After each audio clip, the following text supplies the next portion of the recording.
Serial तुमसे तुम तक के आने वाले अपकमिंग ट्रैक में मामला काफी गड़बड़ हो चुका है, क्योंकि अब विपिन और अन्नू की रोके की बारी आ चुकी है, सगाई की बारी आ चुकी है। और सगाई में जब घर वाले सब बैठे हुए होते हैं तब पूछा जाता है पंडित जी के द्वारा कि आखिरकार आप लोगों के परिवार में से कोई और भी सम्मिलित होगा। तो सभी लोग मना कर देते हैं, लेकिन जैसे ही अन्नू के परिवार की बात आती है तो अन्नू के पापा तो मना कर ही रहे होते हैं। उसके पहले ही दूर से आवाज आती है आर्य की, और आर्य कहता है कि मैं हूँ अन्नू की तरफ से। और आर्य पहुंच जाता है अन्नू के एंगेजमेंट में।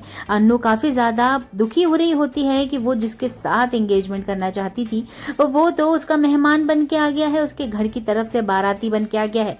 आखिरकार वो कैसी किस्मत लाई है कि जिससे वो प्यार करती है वो इस तरीके से उसका बाराती बना है, और वो जिससे चाहती ही नहीं है शादी करना उसे मजबूरन उसके साथ रोका करना पड़ रहा है। लेकिन दोस्तों, आर्यवर्धन यूं ही नहीं आया है अन्नू के घर पे। आर्यवर्धन अन्नू के घर पे इसलिए आया है क्योंकि वो अन्नू के सामने रखेगा अपनी बात, और दिल की बात रखने के बाद वो अन्नू से यही कहेगा कि तुम अभी भी इस सगाई को तोड़ दो, और तोड़ने के बाद हम दोनों शादी कर लेते हैं।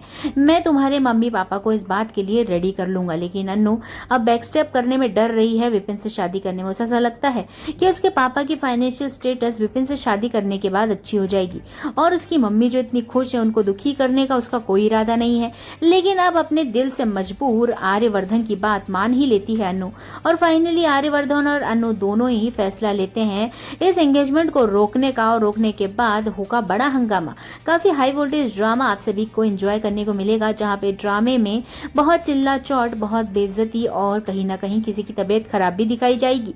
खैर, अन्नू और अन्नू के साथ आर्यवर्धन दोनों ही डट के एक साथ खड़े रहेंगे और अपना स्टेक लेंगे और अपनी बात रखेंगे परिवारों के सामने। वेल, जिस कम्युनिटी से अन्नू बिलोंग करती है उस कम्युनिटी में तो ऐसी बातें सोचना मुश्किल ही नहीं, बहुत ही ज्यादा बड़ा अपराध है कि एक इतने बड़े आदमी से इतनी छोटी उम्र की लड़की शादी करेगी। लेकिन अब सारे बंधन तोड़ के पहुंचने वाली है आर्यवर्धन के पास अन्नू, और पहली बात तो उसकी मम्मी मानेगी नहीं, लेकिन अब आर्यवर्धन पूरी कोशिश करेगा अन्नू की मम्मी को मनाने के लिए, और अन्नू के पापा तो वैसे भी खुश होकर इस बात को मान जाएंगे। खैर, दोनों की शादी तो होगी और ग्रैंड शादी होगी, लेकिन इससे पहले जो मान मनाने की कार्यक्रम होने वाले हैं वो काफी दिलचस्प होंगे, जिसमें काफी मजा आएगा। लेकिन जब तक आर्य और अनु की शादी के लिए एक्साइटेड होके एक लाइक तो बनता है ना दोस्तों, इसलिए देखते रहिए तुमसे तुम तक, और एक लाइक करके जाना।